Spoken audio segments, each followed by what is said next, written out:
சம்பல்ல ஒரு பள்ளிவாசல், அந்த பள்ளிவாசல் அளவெடுக்கணும்னு உள்ள வந்தீங்க, அபகரிக்க பார்த்தீங்க. அந்த பள்ளிவாசலை பாதுகாப்பதற்கு 4-5 பேர் உயிரை கொடுத்தார்கள், ஒரு பள்ளிவாசலை பாதுகாக்க. இன்று நீங்கள் வக்ஃபு சட்டத்தின் மூலம் 1000 பள்ளிவாசலை அபகரிக்க பார்க்கிறீர்கள். ஒருபோதும் நாங்கள் இடம் கொடுக்க மாட்டோம். சம்பல்ல ஒரு பள்ளிவாசலை காப்பாற்றுறதுக்கு 4 பேர் 5 பேர் உசுரை கொடுத்த மாதிரி 1000 பள்ளிவாசலை காப்பாற்றுவதற்கு நாங்கள் அத்தனை பேரும் உயிர் கொடுக்க தயார். எங்க வந்து நீங்க ஆட்டமும் சேட்டையை காட்டுற, எங்களை எல்லாம் அப்படி 4 பேர் அங்க செத்து போயிட்டான் பாடியை காட்டினா நாங்க பயந்துருவோம் நினைச்சியா?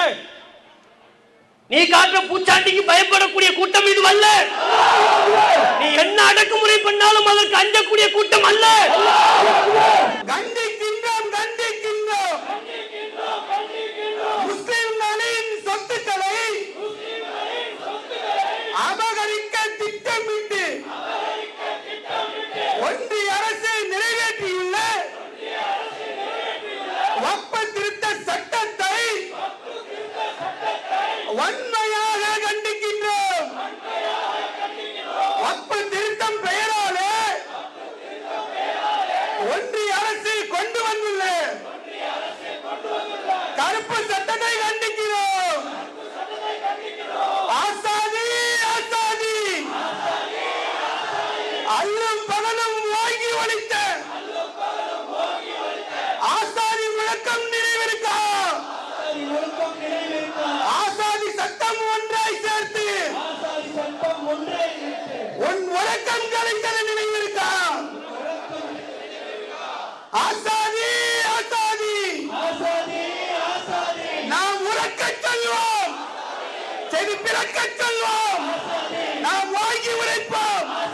இது எங்கள் சொத்து, இது எங்கள் சொத்து, வக்ஃபு எங்கள் சொத்து, இது எங்கள் உரிமை.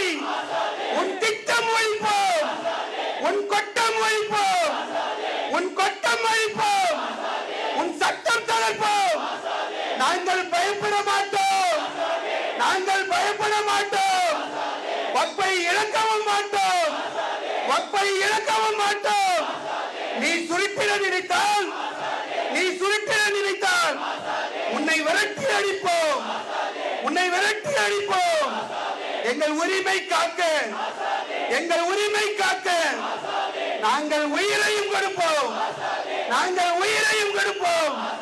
ஓ பாசிசப்படையே, ஓ பாசிசப்படையே, நீ அடக்க நினைத்தால் நாங்கள் அடங்க மறுப்போம். உன் திருட்டுத்தனத்தை நாங்கள் கலைத்திட மாட்டோம், இனி கலங்கவும் மாட்டோம். இனி ஒவ்வொரு நாளும் உன் உறக்கம் களையும், உன் உறக்கம் களையும். ஆசாதி ஆசாதி இனி நாடாக இருக்கும். வக்ஃபை மீட்கும் வரைக்கும் எங்கள் போராட்டம் தொடரும். உன் ஆணவ ஆட்சி அது விரைவில் அழியும். அல்லாஹ் அக்பர், அல்லாஹ் அக்பர். கண்டிக்கிறோம் கண்டிக்கிறோம் கண்டிக்கிறோம் கண்டிக்கிறோம். முஸ்லிம்களின் சொத்துக்களை அபகரிக்க திட்டமிட்டு, அபகரிக்க திட்டமிட்டு ஒன்றிய அரசு நிறைவேற்றியுள்ள வக்ஃபு திருத்த திருட்டு சட்டத்தை, வக்ஃபு திருத்த திருட்டு சட்டத்தை வன்மையாக கண்டிக்கிறோம், வன்மையாக கண்டிக்கிறோம். வக்ஃபு திருத்தம் பெயராலே ஒன்றிய அரசு கொண்டு வந்துள்ள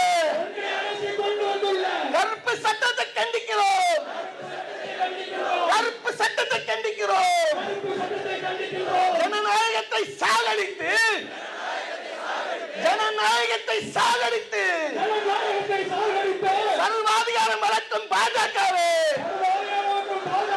சர்வாதிகாரம் வளர்க்கும் பாஜகவே, பாஜகவின் கைமத்தனத்தை, பாஜகவின் கைமத்தனத்தை கண்டிக்கிறோம் கண்டிக்கிறோம் கண்டிக்கிறோம் கண்டிக்கிறோம். அஸ்ஸலாமு அலைக்கும் வரஹ்மத்துல்லாஹி வபரகாத்துஹு. அன்புக்குரிய சகோதரர்களே, மத்திய பாஜக அரசு கொண்டு வந்துள்ள புதிய வக்ஃபு சட்டத்தை கண்டித்தும் அதனை உடனடியாக திரும்ப பெற வேண்டும் என்பதை வலியுறுத்தியும் மாபெரும் ஆளுநர் மாளிகை முற்றுகை இப்போது நடைபெற்றுக் கொண்டிருக்கிறது. பாஜக அரசு கொண்டு வந்திருக்கிற வக்ஃபு சட்ட திருத்தம் என்பது அடிப்படையிலேயே முஸ்லிம்களின் பல்வேறு உரிமைகளை பறிக்கக்கூடியதாக இருக்கிறது. என்னென்ன உரிமைகளை பறிக்கிறது என்பதை பட்டியலிடுவதற்கு முன்பு பிரமத அன்பர்களுக்காக வக்ஃபு என்றால் என்ன என்கிற ஒரு சிறிய அறிமுகத்தை தந்து விடுகிறோம். வக்ஃபு என்றால் அல்லாஹ்வின் பாதையில் அர்ப்பணிக்கப்பட்டது என்று பொருள்.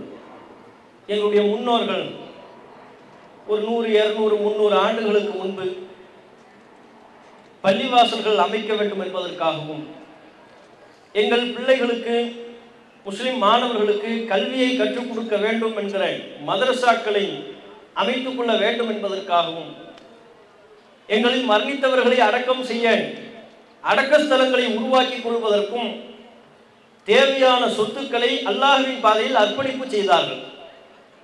இந்த இடங்களில் பள்ளிவாசலை கட்டிக் கொள்ளுங்கள், இந்த இடத்தில் மதரசாக்களை அமைத்துக் கொள்ளுங்கள், இந்த இடத்தில் மையவாடிகளை ஏற்படுத்திக் கொள்ளுங்கள், இங்கே கல்வியகங்களை ஏற்படுத்திக் கொள்ளுங்கள் என்று ஏராளமான நல்ல நோக்கில் முஸ்லிம்களின் நல்ல தொண்டுகளுக்காக எங்களுடைய முன்னோர்கள் வாரி இறைத்த சொத்துக்கள் தான் வக்ஃபு சொத்துக்கள்.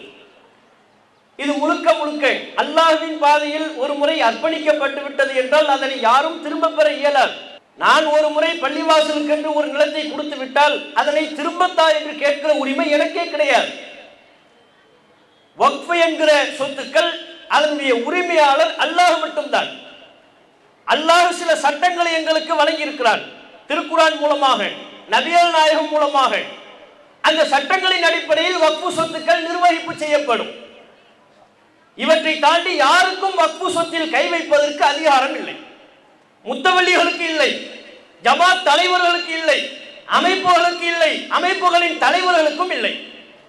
இப்படி நாங்கள் காலம் காலமாக எங்களுடைய வக்ஃபு சொத்துக்களை பராமரித்து வருகின்ற வேளையிலே திடீரென்று யாருக்கும் அதிகாரம் இல்லை அல்லாஹ்வை தவிர என்று நாம் நம்பிக்கை கொண்டிருக்கிற வக்ஃபு சொத்தில் இல்லை இல்லை எங்களுக்கு அதிகாரம் இருக்கிறது, நாங்கள் திருத்துவோம், அந்த அதிகாரத்தை நாங்கள் வைத்துக் கொள்வோம், வக்ஃபு சொத்துக்களை நாங்கள் விரும்பியவர்களுக்கு கூறுபடுவோம் என்று மோடி, அமித்ஷா கும்பல் உள்ளே நுழைகிறது. இவர்களை நாட்டிற்குள் விட்டதே தவறு. நாட்டின் வளங்களை சூறையாடி கொண்டு திருத்த இந்த கயவர் கூட்டம், திருட்டு கூட்டம் கடைசியில் நம்முடைய வக்ஃபு சொத்துக்களில் கை வைக்க பார்க்கிறார்கள். இடம் கொடுக்க முடியுமா? விட்டு கொடுக்க முடியுமா? விட்டு கொடுக்க நீங்கள் தயாரா? எங்களுடைய முன்னோர்கள் ரத்தம் சிந்தி எங்களுக்கு தந்த சொத்தை உங்களிடம் தாரை வார்ப்பதற்காக நாங்கள் இங்கே இருக்கிறோம். ஒருபோதும் உங்களுடைய கனவு நிறைவேறாது. எங்கள் ரத்தம் சிந்தியேனும் இந்த வக்ஃபு சொத்தை நாங்கள் பாதுகாப்போம். இது வெறும் வாய் வார்த்தை அல்ல, உளப்பூர்வமாக நாங்கள் சொல்கிற வார்த்தை. இதுல இவங்க உள்ள வர்றதுக்கு இந்த புதிய சட்டத்தை ஏற்றுவதற்கு பாருங்க எவ்வளவு முஸ்தீபு, எவ்வளவு முயற்சிகள்.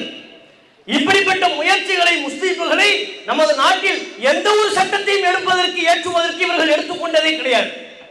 நாடாளுமன்றத்தில் 14 மணி நேரம் விவாதம், நள்ளிரவு வரை 12 மணி 1 மணி தாண்டி விட்டது. அவ்வளவு நேரம் விவாதம் பண்றாங்க. நாடு முழுக்க சுற்றினார்கள்.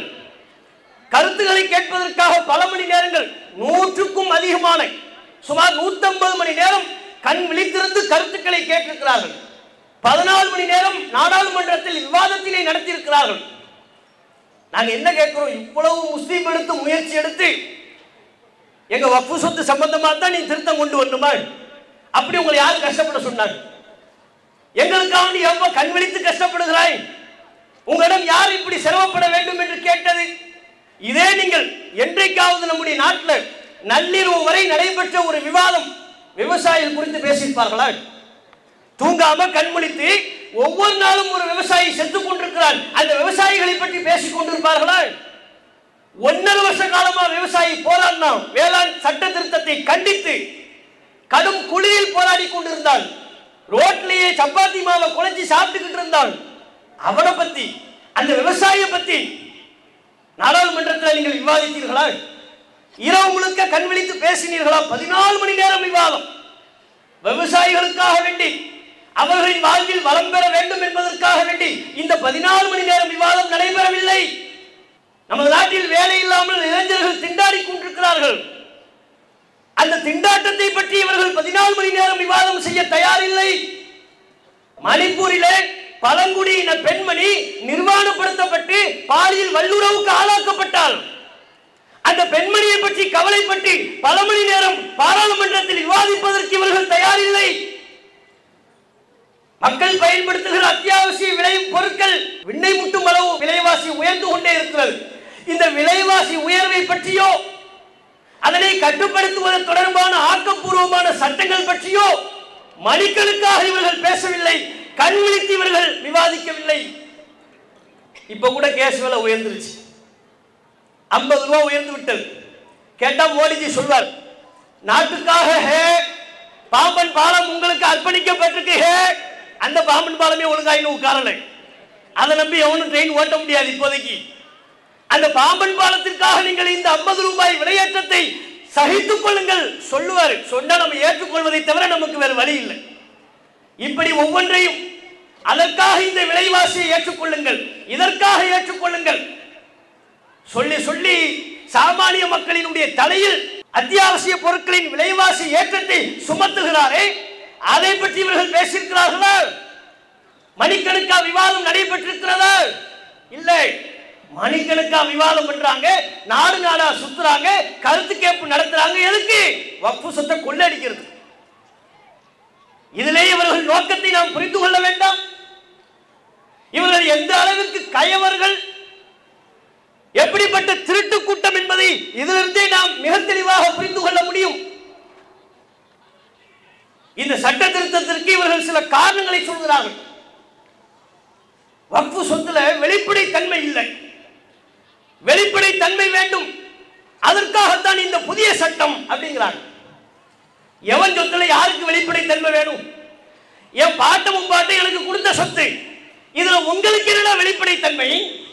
உங்களுக்கே நாங்க வெளிப்படை தன்மையா இருக்கு, நீங்க கொடுத்த சொத்தா? அதுல குறைகளே இருக்கட்டும், அதுல பல்வேறு விதமான குறைபாடுகளே இருக்கட்டும். மனிதன் நிர்வகிக்கிற அனைத்திலும் குறைபாடுகள் இருக்கும். உங்கள் அரசில் இருப்பதை போல, உங்கள் அமைச்சரவையில் இருப்பதை போல அனைத்திலும் குறைபாடுகள் இருக்கும். எந்த குறையுமே இல்லை என்று எதையும் சொல்ல முடியாது. நாங்க கேட்கிறோம், வக்ஃபு சொத்தையே வெளிப்படை தன்மையா இருக்கணும். எந்த பேரை சொல்லி உள்ள வர்றாங்க பாருங்க. வெளிப்படை தன்மை வேண்டும். எதுக்குடா வெளிப்படை தன்மையா இருக்கணும்? என் அப்பா எனக்கு கொடுத்த சொத்துல உனக்கே வெளிப்படை தன்மையா இருக்கணும். என் பாட்டை எனக்கு கொடுத்த சொத்துல உங்களுக்கே நாங்கள் வெளிப்படை தன்மையாக இருக்க வேண்டும். இப்படி எல்லாத்தையும் வெளிப்படை தன்மையா ஆக்குறீங்களா? உங்க கட்சியை வெளிப்படை தன்மையா ஆக்குறீங்களா? அத்வானியே ஓரங்கட்டப்பட்டார், வெளிப்படை தன்மை ஆக்கி. அம்பானிக்கும் அத்தானிக்கும் உங்களுக்குமான உறவு என்ன? வெளிப்படை தன்மையா பேசுங்க. உங்கள் கட்சி விவகாரம் என்று வரும் பொழுது அதில் வெளிப்படைத்தன்மை இல்லை. இவர்களின் ஆட்சி நிர்வாகம் என்று வரும் பொழுது அதில் வெளிப்படைத்தன்மை இல்லை. இவ்வளவு நாளா அதிமுக உங்களை எதிர்த்துக்கிட்டு இருந்துச்சு, இப்ப திடீர்னு பணிஞ்சிருச்சே, இது வெளிப்படைத்தன்மையா பேசுவோமா?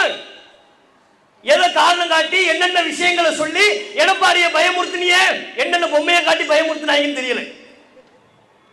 அதையெல்லாம் வெளிப்படைத்தன்மையா பேசுவோமா? கூட்டணியே இல்லை என்று சொன்ன முன்னாள் முதல்வர் எடப்பாடி திடீரென்று பம்மி கொண்டு உங்களுக்கு முன்பாக கைகளை கட்டி ஒரு வார்த்தை கூட பிரஸ் மீட்ல பேசலையே. இந்த அளவுக்கு அடிமைத்தனமாக செல்வதற்கு என்ன காரணம்? வெளிப்படைத்தன்மையா பேசுங்க. எதுல வெளிப்படைத்தன்மையா இருக்கணுமோ அதெல்லாம் வெளிப்படைத்தன்மையா இல்லை. நம்ம சொத்து மட்டும் எங்களுக்கு வெளிப்படைத்தன்மையா இருக்கணுமா? இதன் மூலம் இவர்கள் என்ன தோற்றத்தை உருவாக்க பார்க்கிறாங்கன்னா, வக்ஃபு சொத்து அரசின் கட்டுப்பாட்டிலே இல்லை, அங்க என்ன நடக்குதுன்னு அரசுக்கு தெரியல, அதனாலதான் நாங்க வெளிப்படைத்தன்மை வேணும்னு சொல்றோம்னு ஒரு மாய தோற்றத்தை, அரசின் கட்டுப்பாட்டிலேயே இல்லாதது போல் செயல்படுவதான ஒரு பொய்யான தோற்றத்தை உருவாக்க பார்க்கிறாங்க. வக்ஃபு சொத்தை போல வெளிப்படைத்தன்மை இந்தியாவில் வேற எந்த சொத்துக்கும் இல்லை. நீங்க தானே சொன்னீங்க, ரயில்வேவுக்கு அடுத்தபடியா, ராணுவத்துக்கு அடுத்தபடியா வக்ஃபுல தான் அதிகமான சொத்துக்கள் இருக்கிறது. புள்ளி விவரத்தோட சொன்னீங்களா இல்லையா? உன்னால் கணக்கெடுக்க முடிகிறது என்றால் எங்கள் சொத்துக்கள் வெளிப்படைத்தன்மையா தானே இருக்கிறது. நீ கணக்கெடுக்கக்கூடிய வகையில் தானே எங்கள் வக்ஃபு சொத்துக்கள் இருக்கிறது. அதனால தானே கணக்கெடுத்து வச்சிருக்கிற. அதை மட்டுமா கணக்கெடுத்து வைத்திருக்கிறாய்? எல்லாமே அரசின் கட்டுப்பாட்டில் தானே இருக்கு. வக்ஃபு சம்பந்தப்பட்ட சொத்துக்கள், எந்தெந்த சொத்துக்கள் பிரச்சனைக்குரியவை, எந்தெந்த சொத்துக்கள் உயர்நீதிமன்ற நீதிமன்றத்தில் வழக்குகளாக இருக்கிறது, எந்தெந்த சொத்துக்கள் உச்ச நீதிமன்றத்தில் வழக்குகளாக இருக்கிறது, எல்லாமே இணையதளத்தில் இருக்கிறது, அரசின் ஆவணங்களில் இருக்கிறது. இதை விட வேறு என்ன வெளிப்படைத்தன்மை வேண்டும்? வக்ஃபு நிலத்தில் பிரச்சனையா? நீதிமன்றம் செல்ல இயலும், உயர்நீதிமன்றம் படியேற முடியும், உச்ச நீதிமன்றம் படியேற முடியும். அந்தந்த மாநிலங்களில் வக்ஃபு சொத்துக்களை கண்காணிப்பதற்கு மாநில அரசின் கீழ் வாரியங்கள் இருக்கிறது, மத்திய அரசின் கீழ் கவுன்சில் இருக்கிறது. எல்லாமும் சேர்ந்து வக்ஃபு சொத்துக்களை கண்காணித்துக் கொண்டிருக்கிறார்கள். இதற்கு மேலும் இவர்களுக்கு வெளிப்படைத்தன்மை வேண்டும் என்கிறார்கள். எவ்வளவு பெரிய பச்சை பொய்! வக்ஃபு சொத்துக்கள் வெளிப்படைத்தன்மையாக இல்லை என்று சொல்வது எவ்வளவு பெரிய பச்சை பொய்! இவங்க பொய்யை சொல்லி தாங்க பயம் காட்டுறாங்க. பொய்யை சொல்லி அவதூற சொல்லி அமித்ஷா பேசுறார். வக்ஃபுக்கு வானளாவிய அதிகாரம் இருக்கிறது, பாராளுமன்றத்தை வக்ஃபு என்று சொல்கிறார்கள், அந்த கோவில் நிலத்தை வக்ஃபு என்கிறார்கள், இதை வக்ஃபு என்கிறார்கள். இவங்களா ஒன்று ரெண்டு உண்மையா இருக்கும், பலது இவங்களா கிளப்பி விடுறது. பாராளுமன்றத்தை வக்ஃபு என்கிறார்கள். எவன் சொன்னான்? அந்த அயோக்கிய பையில கூட்டுவார். பாராளுமன்றத்தை வக்ஃபு என்கிறார்கள், கோவில் நிலத்தை வக்ஃபு என்கிறார்கள். நாளை உங்கள் வீட்டையும் வக்ஃபு என்பார்கள், உள்ளே நுழைவார்கள், அபகரிப்பார்கள். ஆகவே அந்த அபகரிப்பை தடுப்பதற்கு, வக்ஃபுக்கு இருக்கிற வானளாவிய அதிகாரத்தை கட்டுப்படுத்துவதற்கு தான் இந்த புதிய சட்டம். பச்சை பொய்! வக்ஃபுக்கு வானளாவிய அதிகாரம் இருக்கா? வக்ஃபு சொத்தை அடுத்தவங்களுக்கு தாரை வார்த்து அமர்ந்திருக்கிறார்கள், எதுவும் பேச முடியாமல் அமர்ந்திருக்கிறார்கள், அதிகாரம் இல்லாமல் அமர்ந்திருக்கிறார்கள். அவங்க போய் வானளாவிய அதிகாரம் இருக்கும். வானளாவிய அதிகாரம் இருந்தால் இவங்க எதையெல்லாம் வக்ஃபு சொத்துன்னு சொல்றானோ உள்ள புகுந்து அவங்களை வெளியேற்றி அதை எடுத்துக்கொள்ள முடியுமா? முடியாதா? பார்லிமெண்ட் வக்ஃபு சொத்து, வக்ஃபுக்கு வானளாவிய அதிகாரம் தெரிஞ்சிருந்தா உடனே உள்ள போயிருக்கும்ல. பார்லிமெண்ட் உள்ள போய் உங்க கும்பலை எல்லாம் வெளியேற்றி நாங்க எடுத்திருப்போம்ப்பா, எங்களுக்கு வானளாவிய அதிகாரம் இருந்திருந்தா. இல்லையே. எந்த காலகட்டத்திலேயாவது வக்ஃபு நிர்வாகிகள், வக்ஃபு வாரியத்தில் உள்ளவர்கள் பார்லிமெண்ட் சொத்துக்கு தங்களுக்கு உரிமை இருப்பதாக கேட்டார்களா? நீங்கள் வெளியேற வேண்டும் என்று நோட்டீஸ் அனுப்பினார்களா? திருச்செந்துறை கோவிலை சொல்கிறார்கள், கோவில் சொத்து வக்ஃபு என்கிறார்கள். எப்படி கோவில் சொத்து வக்ஃபாகும்? கெசட்ல பாரு, 1954 கெசட்ல ராணி மங்கம்மாள் அந்த ஒட்டுமொத்த கிராமத்தையும் வக்ஃபுக்காக வேண்டி இனாம் கிராமமாக கொடுத்தார்கள். அரசிதழில் இருக்கிறது, அரசு ஆவணத்தில் இருக்கிறது. அரசு ஆவணத்தில் உள்ளதின்படி இந்த பகுதிகள் வக்ஃபுன்னு சொன்னார். அது எப்படி அது வக்ஃபுல வந்துச்சு அப்படிங்கிறாங்க. எப்படி வக்ஃபு வந்துச்சுன்னா 54 அளவெடுத்தான்ல, அளவெடுத்து கேளு. ராணி மங்கம்மா வக்ஃபு செய்ததாக செப்பு பட்டயம் இருக்கிறது, அரசு ஆவணம் இருக்கிறது, அவன்கிட்ட போய் கேளு. இப்படி பொய்ய பொருளிய கிளப்பி பீதியை உண்டாக்க பார்க்கிறாங்க. அதை வக்ஃபு என்கிறார்கள், இதை வக்ஃபு என்கிறார்கள், அபகரித்து விடுவார்கள். நாங்க அபகரிக்கிற நிலையியா இருக்கிறோம். எங்களிடமிருந்து நீங்க எப்ப அபகரிக்கிறீர்கள்? பாபர் மஸ்ஜித் அந்த நிலம் வக்ஃபு நிலம், நாங்க மறக்க மாட்டோம். பள்ளிவாசலை இடிச்சீங்க, அந்த நிலத்துல ராமர் கோவிலை கட்டினீர்கள். இன்றைக்கும் ராமர் கோவில் இருக்கின்ற இடம் வக்ஃபு நிலம். நீ வக்ஃபு நிலத்தை மீட்பதற்கு தான் இந்த சட்டம் என்று சொன்னால் அதை இந்த சமுதாயம் நம்ப வேண்டும் என்றால் முதலில் எங்களுக்கு நீ மீட்டு தர வேண்டியது பாபர் மஸ்ஜிதை. மீட்டு தர முடியுமா? வக்ஃபு சொத்தை பாதுகாக்கத்தான் நாங்கள் இந்த சட்டத்தை கொண்டு வந்திருக்கிறோம் என்பதில் உண்மையானதா இருந்தால் அந்த நிலத்தை எங்களிடம் திருப்பித்தார். அதோடு விடவில்லை. இப்போது அம்பானி கட்டியிருக்கிற அண்டிலா ஹவுஸ் அதுவும் வக்ஃபு நிலம். நம்ம பேர்ல உள்ள உணவகத்தை தான் வைத்திருக்கிற அப்துல் கரீம் பாயம் அந்த ட்ரஸ்ட் ஓனர் எவ்வளவு விவரமா இருந்திருக்கிறார் பாருங்க. ட்ரஸ்ட் ஓனர் அனாதை சிறுவர்களுக்குரிய நிலம். அந்த நிலத்தை வித்துட்டாங்க. அம்பானிக்கு எப்படி மிரட்டி என்ன காசை கொடுத்து எப்படி விற்கவே முடியாது. வக்ஃபு ரூலின் படி வக்ஃபு சொத்தை யாருக்கும் நிற்க இயலாது. ஆனா அந்த நிலத்தை விற்றிருக்கிறார்கள். எடப்பாடியே பயந்துட்டாருன்னா இவங்க எல்லாம் ஏமாத்திரம், அப்துல் கரீம் பாய் எல்லாம் ஏமாத்திரம். ஆள் யாருன்னு தெரியுமா நமக்கு? அவன் பயந்துட்டான் போல இருக்கு, கொடுத்துட்டான், கையெழுத்து போட்டாங்க. விற்க முடியாதுப்பா, ரூல்ஸ் படி வக்ஃபு நிலத்தை விற்க இயலாது. சரி, நீங்க வக்ஃபு நிலத்தை மீட்பதற்கு தானே வந்திருக்கிறீங்க. புதிய அவதாரம். அமித்ஷாவும் மோடிஜியும் அம்பானியை விரட்டி விட்டு அந்த நிலத்தை எங்களுக்கு மீட்டு தான் உங்களை நாங்கள் நம்புறோம். மீட்டு தர தயாரா? அப்போ பச்சை பொய். வக்ஃபு நிலத்தை மீட்கிறோம் என்பதெல்லாம் இவர்கள் சொல்லக்கூடிய பொய்கள். இதுல இவர்கள் கொண்டு வந்திருக்கிற ஒரு புதிய சட்டம், பல சட்டங்கள் இருக்கிறது. புதிய சட்டத்தின்படி வக்ஃபு பை யூசர் அப்படிங்கிறாங்க. நம்முடைய முன்னோர்கள் தங்களுடைய சொத்துக்களை வக்ஃபுகளுக்கு தானம் செய்கின்ற பொழுது எழுத்துமானமா தானம் செய்தவைகளும் இருக்கிறது. மரண நேரத்தில் எழுதி கொடுத்து தானம் பண்ணிடுவாங்க. அந்த காலகட்டத்தில் அரசு ஆவணம், அரசுல போய் பதிவு பண்றது அதெல்லாம் இல்லை. அதெல்லாம் நவீன வடிவம் பெறலை. அப்ப வாய்மொழியா இந்த சொத்து பள்ளிவாசலுக்குன்னு சொல்லிடுவாங்க. வாய்மொழியா வக்ஃபு. மரண தருவாயில் இருப்பார். இந்த தன்னுடைய ஒரு குறிப்பிட்ட இடத்தை சொல்லி காட்டி இதை பள்ளிவாசலுக்கு பயன்படுத்துங்க, இதை ஏழைகளுக்கு பயன்படுத்துங்க, இதை முஸ்லிம்கள் கடை வைப்பதற்கு பயன்படுத்திக் கொள்ளுங்கள், வக்ஃபுன்னு சொல்லிடுவார். சொல்லிட்டா வக்ஃபு தான், முடிஞ்சு போச்சு. ஒன்ஸ் அது வக்ஃபு என்று சொல்லிவிட்டால் ஆல்வேஸ் வக்ஃபு, கடைசி வரை அது வக்ஃபா தான் இருக்கும். அது மாற்ற முடியாது. இப்படி தானம் செய்யப்பட்ட சொத்துக்கள் லட்சக்கணக்கில் இருக்கிறது. இப்ப நீங்க புதுசா என்ன கொண்டு வர்றாங்கன்னா, எதுக்கெல்லாம் உரிய ஆதாரம் இல்லையோ, வாய்மொழியாக தானம் செய்யப்பட்டவையோ அவைகள் எல்லாம் செல்லாது. எப்படி பாருங்க, வாய்மொழியாக தானம் செய்யப்பட்டவை, வக்ஃபு செய்யப்பட்டவை செல்லாது என்று புதிய அமெண்ட்மெண்ட்ல, புதிய சட்டத்தில் இவர்கள் கொண்டு வந்திருக்கிறார்கள். வாய்மொழியா தானம் செய்தது செல்லாதுன்னு சொல்றதுக்கு நீ யாரு? அப்ப இந்த சொத்துக்களை என்ன செய்ய போற? லட்சக்கணக்கான சொத்துக்கள், 1000 பள்ளிவாசல்கள், அந்த பள்ளிவாசல்கள் கீழ் இருக்கக்கூடிய ஏராளமான நிலப்புலங்கள் அனைத்தையும் அபகரிப்பதற்கு பார்க்கிறார்கள். எதற்கெல்லாம் ஆதாரம் இல்லைன்னு இருக்கோ, வாய்மொழியாக தானம் செய்யப்பட்டதோ, அனுபவ பாக்கியத்தின் அடிப்படையில் அந்த இடத்துல பள்ளிவாசல் இருக்கும். 500 வருஷமா இருக்கும், 400 வருஷமா, 300 வருஷமா இருக்கும். அனுபவ பாக்கியதை இருந்தாலும் ஆதாரம் இல்லை என்று சொன்னால் அது வக்ஃபாகாது அப்படின்னு சட்டத்தை கொண்டு வர்றாங்க. இது அபகரிக்கிற நோக்கம் தானே. அது போக இப்போது எந்தெந்த சொத்துக்கள்லாம் வக்ஃபு சொத்துக்களாக இருக்கிறதோ அவற்றையெல்லாம் நீங்கள் மீண்டும் பதிவு செய்ய வேண்டும். 6 மாத காலத்திற்குள் மீண்டும் ஆதாரங்களோடு பதிவு செய்யணும். இப்போ ஆல்ரெடி ஒரு வக்ஃபு சொத்து இருக்குன்னு வைங்க, இது வக்ஃபு என்பதற்கு என்ன ஆதாரமோ அந்த ஆதாரத்தோடு மீண்டும் பதிவு செய்யணுமா? மீண்டும் பதிவு செய்யறதுக்கு ஆதாரம் இருந்தாலுமே எங்க இருக்குன்னு அவன் போய் தேடுவான்.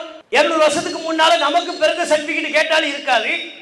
ஒரு நிலம் அது வக்ஃபு செய்யப்பட்ட சொத்து என்பதற்கு அவர் எப்படி சான்றிதழை வைத்து பாதுகாத்துக் கொண்டிருப்பார்? அப்ப அதையெல்லாம் கொண்டு வந்து மீண்டும் பதிவு பண்ணுங்க. நாங்க டிஜிட்டலைஸ் பண்ண போறோம். டிஜிட்டலைஸ் பண்ணிட்டா என்ன செய்வோம்? ஒரு தட்டுல எதெல்லாம் வக்ஃபு சொத்து நாங்க கண்டுபிடிச்சிரோம். டேட்டாவை கலெக்ட் பண்ண போறாங்க. வக்ஃபு சொத்து எங்கெங்க என்ன இருக்கு எல்லாத்தையும் நீங்க பதிவு பண்ணிட்டீங்கன்னா நாங்க எல்லாத்தையும் டிஜிட்டலைஸ் பண்ணிடுவோம், கம்ப்யூட்டர்ல கொண்டு வந்துருவோம். ஒரு தட்டுல எல்லாத்தையும் எடுத்துருவோம். கிழிச்சணி ஒரு தட்டுல எடுத்து பாராளுமன்றத்தில் கேட்டாங்க. எதற்கெல்லாம் டேட்டா கேட்கும்போது அழகா ராகுல்ஜி சொன்னார், என்டிஏ கவர்மெண்ட்டுங்கிறாங்க இல்லை, அதுக்கு விளக்கம் கொடுத்தாரு. NDA government, no data available government. இதுக்கெல்லாம் எங்ககிட்ட தகவலே இல்லைன்னு அர்த்தம். பார்லிமெண்ட்ல, ராஜ்யசபாவில், லோக்சபாவில் விவாதங்களின் போது பல கேள்விகளுக்கு இதற்குண்டான தரவு என்ன என்று கேட்கப்பட்ட பொழுது எங்களிடம் அது குறித்த தரவு இல்லை, டேட்டா இல்லைன்னு சொன்னவங்க. எதற்கெல்லாம் சொன்னாங்க தெரியுமா? கோவிட் காலத்தில் புலம்பெயர் தொழிலாளர்கள் நடந்த போய் செத்து போனாங்க. எத்தனை பேர் செத்து போனாங்க? இவங்க கொண்டு வந்த அவசர கதியினால சட்டத்தில். வட மாநிலத்தில் உள்ளவனுக்கு பிரச்சனை இல்லை, மொட்டை மாநில இருந்து கோ கொரோனான்னு சொல்லிட்டா கொரோனா போயிருச்சு. தட்ட வேண்டியது, டிங் டிங் தட்டிட்டா கொரோனா போயிருச்சுன்னு அவன் நம்பிக்கிட்டு இருந்தான். புலம்பெயர் தொழிலாளி சொந்த ஊருக்கு போக முடியாம கஷ்டப்பட்டு நடந்தே போய், விமானம் இல்லை, வாகனம் இல்லை, போக்குவரத்து இல்லை, ரயில் இல்லை, செத்து போனாங்க. ஆயிரக்கணக்கில் செத்து போனாங்க. அப்படி புலம்பெயர் தொழிலாளர்கள் கோவிட் காலத்தில் இறந்து போனவர்களின் தகவல் என்ன என்று பாராளுமன்றத்தில் கேட்கப்பட்ட பொழுது நோ டேட்டா அவைலபிள். டேட்டா இல்லை எங்ககிட்ட. சரிங்க, அதுல பெண்கள் பல பேர் இருந்தாங்களே, பெண்கள் மரணித்தார்களே, அவர்கள் சம்பந்தமான டேட்டா இருக்கா? இல்லை. வேளாண் திருத்த சட்டத்தை எதிர்த்து விவசாயிகள் போராடினார்கள். பல நூறு விவசாயிகள் செத்து போனார்கள். எத்தனை விவசாயி செத்து போனாங்கிறதுக்கு டேட்டா இருக்கா? டேட்டா இல்லை. மருத்துவமனையில் ஆக்சிஜன் பற்றாக்குறையினால குழந்தைகள் இறந்து போறாங்க, முதியவர்கள் இறந்து போறாங்க.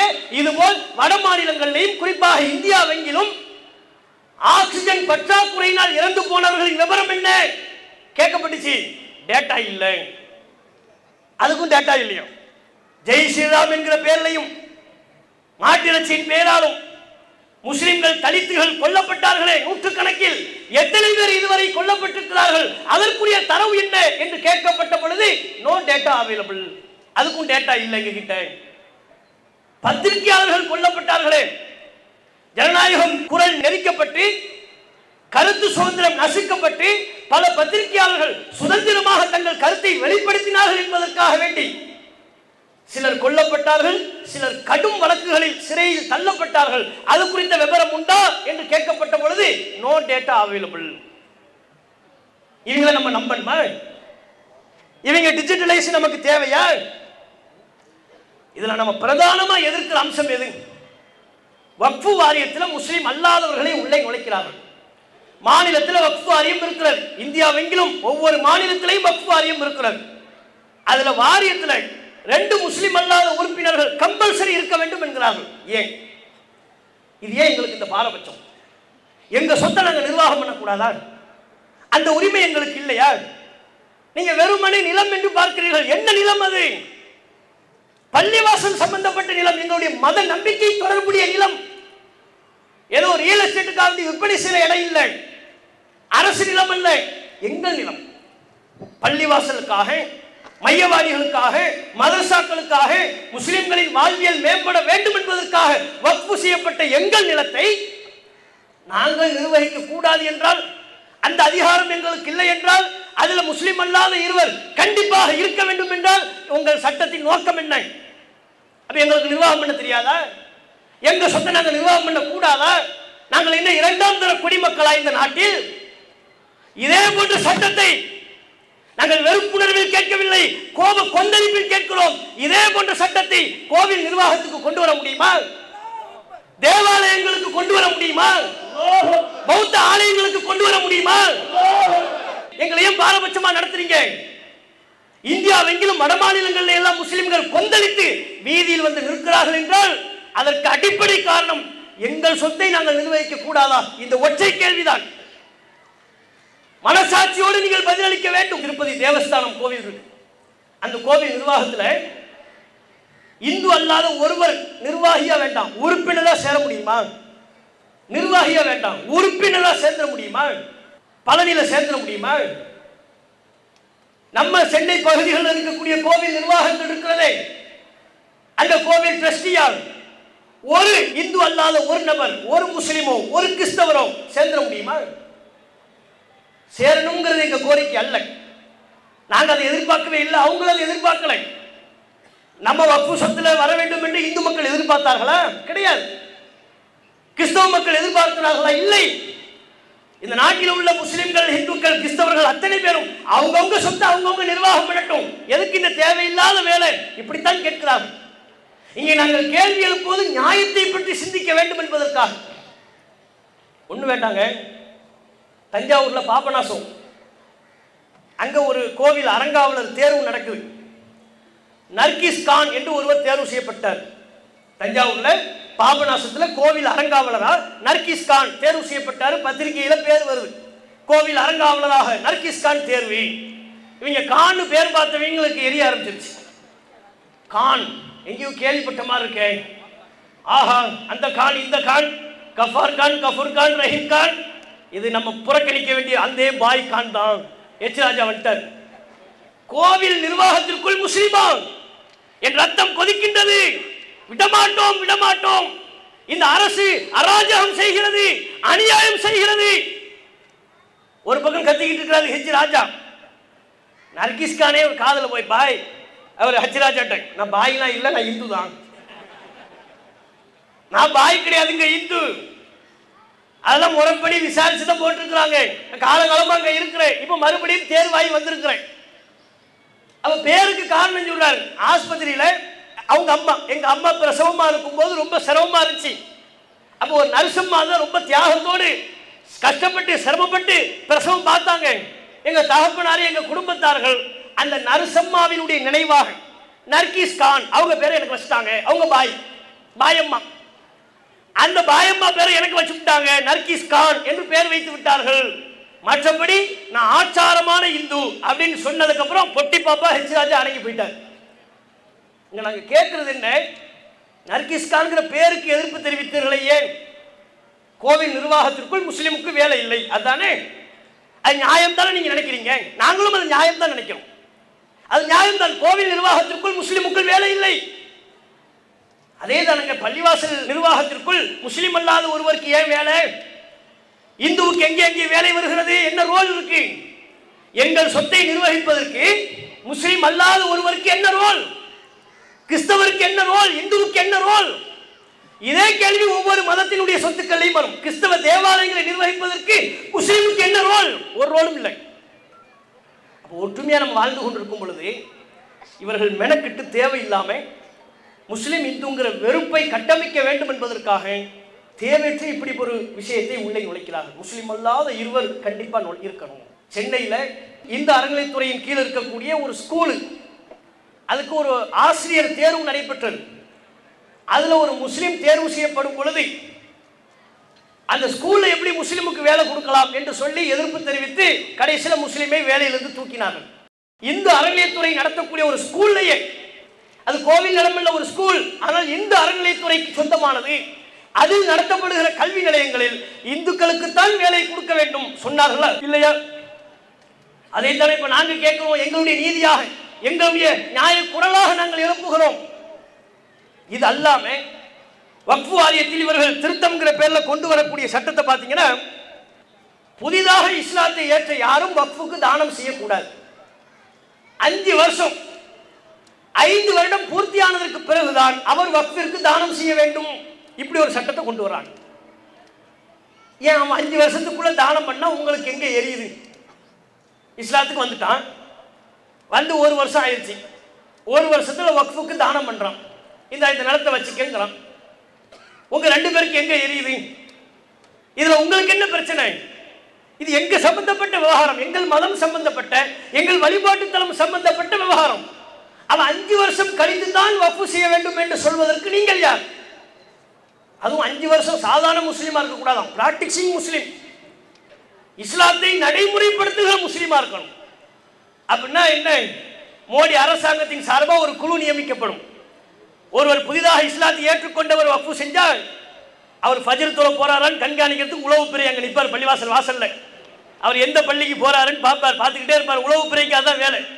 இனி வரும் காலங்களில் உளவுத்துறைக்கு, ராவுக்கு, இன்னும் பிற உளவு பிரிவுகளுக்கு வேலை என்ன? இந்த பாய்மார்கள்லாம் ஃபஜ்ர் தொழுகிறாங்களா, லுகர் தொழுகிறாங்களா, 5 வக்து கடைப்பா, இவர் வக்ஃபு செய்வதற்கு தகுதி பெற்று விட்டார். ஏன்?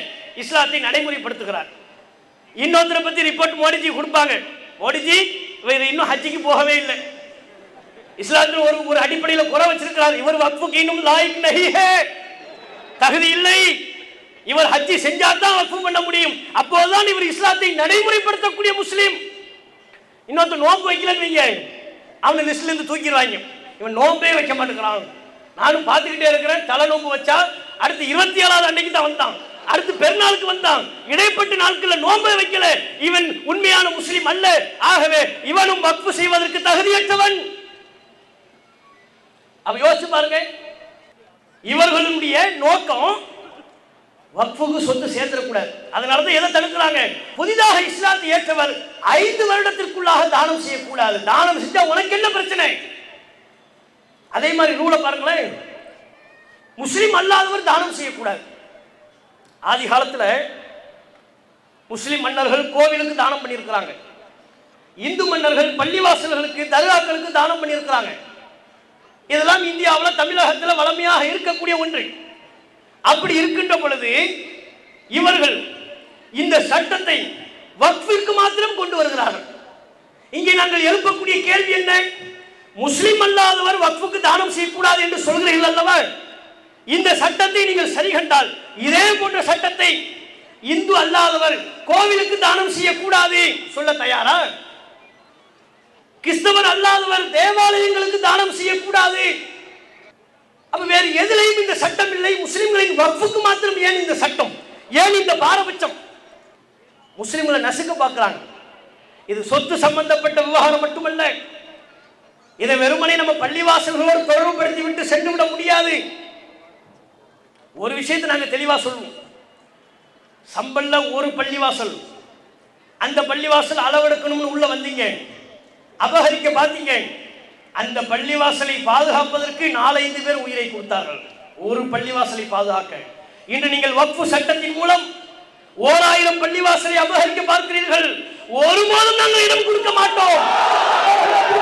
சம்பல்ல ஒரு பள்ளிவாசலை காப்பாற்றுறதுக்கு 4 பேர் 5 பேர் உசுரை கொடுத்த மாதிரி 1000 பள்ளிவாசலை காப்பாற்றுவதற்கு நாங்கள் அத்தனை பேரும் உயிர் கொடுக்க தயார்.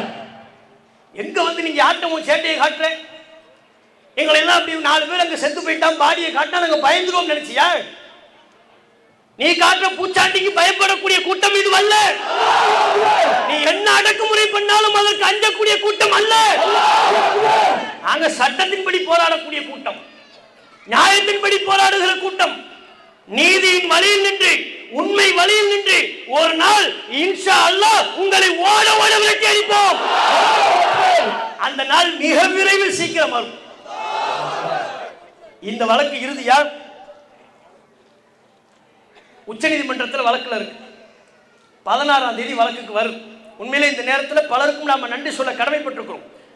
இந்த வக்ஃபு சட்டத்தை எதிர்த்து பார்லிமெண்ட்ல உளப்பூர்வமா நிறைய பேர் குரல் கொடுத்தாங்க. அவர்கள் அத்தனை பேருக்கும் நாம் நன்றி செலுத்த கடமைப்பட்டிருக்கிறோம். அதுபோல் தமிழகம் எங்கும் பல்வேறு கட்சிகள் கருத்து வேறுபாடுகளை கலைந்து ஆர்ப்பாட்டங்களிலே ஜனநாயக போராட்டங்களிலே ஈடுபட்டார்கள். நன்றி செலுத்துகிறோம். உச்சநீதிமன்றம் வரையிலையும் வழக்கிற்கு சென்றிருக்கிறார்கள். 16ஆம் தேதி வழக்கு வரும். இப்ப நமக்குள்ள ஒரே கவலை என்ன தெரியுமா? பாபர் மஸ்ஜிதுக்கு சொன்ன மாதிரி நான் தீர்ப்பை கடவுள்கிட்ட கேட்டேன். இங்கிருந்து ஒரு போடு, அங்கிருந்து என்ன பேப்பர் வருதோ அதைத்தான் நான் வாசிப்பேன், நீங்க சொல்லாம இருந்தாலே போதும். அப்படி எதுவும் சொல்லிடாதீங்க. எங்களுக்குள்ள பயம் என்ன? சட்டத்தின்படி தீர்ப்பளிக்கப்பட்டால் நாம் கவலை கொள்ள வேண்டிய அவசியம் இல்லை. வக்ஃபு சொத்து நமக்குத்தான், சட்டத்தின் முன்பு நிற்காது. உச்ச நீதிமன்றத்தின் முன்பு நிச்சயம் இவர்களுடைய முகம் தோல்விக்கப்பட்டே தீரும், உண்மை அம்பலப்பட்டே தீரும். வக்ஃபு சொத்து பாதுகாக்கப்படும். சட்டத்தின்படி தீர்ப்பளித்தான். அது அல்லாம கூட்டு மனசாட்சி அப்படின்னு போயிட்டா அதே மாதிரி என்ன கடவுள்கிட்ட கேட்டேன் இதையெல்லாம் சொல்லாம உச்சநீதிமன்ற நீதிபதிகள் நாடெங்கிலும் திரண்டு நிற்கிற ஜனநாயக போராட்டத்தை கவனிக்க வேண்டும், மக்களின் கொந்தளிப்பை கவனிக்க வேண்டும். இதோ இங்கு திரண்டு நிற்கிற கூட்டம் எதற்கும் அஞ்சாமல் நாங்கள் இங்கே வந்து திரண்டு நிற்கிறோம். வெறும் ஆர்ப்பாட்டம் அல்ல, நாங்கள் அறிவித்து வந்தோம் ஆளுநர் மாளிகை. இந்த கூட்டம் இப்போது சொன்னாலும் ஆளுநர் மாளிகையை முற்றுகையிடுவதற்கு தயாரா? புறப்பட்டு செல்வோமா? புறப்பட்டு செல்வோமா? கீழே அமர்ந்து விடுவோமா? சொன்னா சொல்வதற்கு தனி நபருக்காக அல்ல, கொண்ட கொள்கைக்காக, இறை மார்க்கத்தின் பெயரால் வக்ஃபு செய்யப்பட்ட சொத்துக்களை பாதுகாக்க வேண்டும் என்பதற்காக எங்கள் நபிகள் எங்களுக்கு போதித்தார்கள். மன் குத்தில தூன மாளிகை பஹுவ ஷஹீத். எவன் ஒருவன் தன் சொத்தை பாதுகாப்பதற்கு தன் உயிரை இழக்கின்றானோ அவன் ஷஹீத் என்றார்கள், உயிர் தியாகி என்றார்கள். நீங்கள் காட்டுகிற எதற்கும் நாங்கள் அஞ்ச மாட்டோம், எதற்கும் நாங்கள் அஞ்ச மாட்டோம். நீதி வெல்லும் வரை எங்கள் போராட்டம் தொடரும், தொடரும், தொடரும். அஸ்ஸலாமு அலைக்கும் வரஹ்மத்துல்லாஹி வபரகாத்துஹு. அல்லாஹு அக்பர், அல்லாஹு அக்பர்.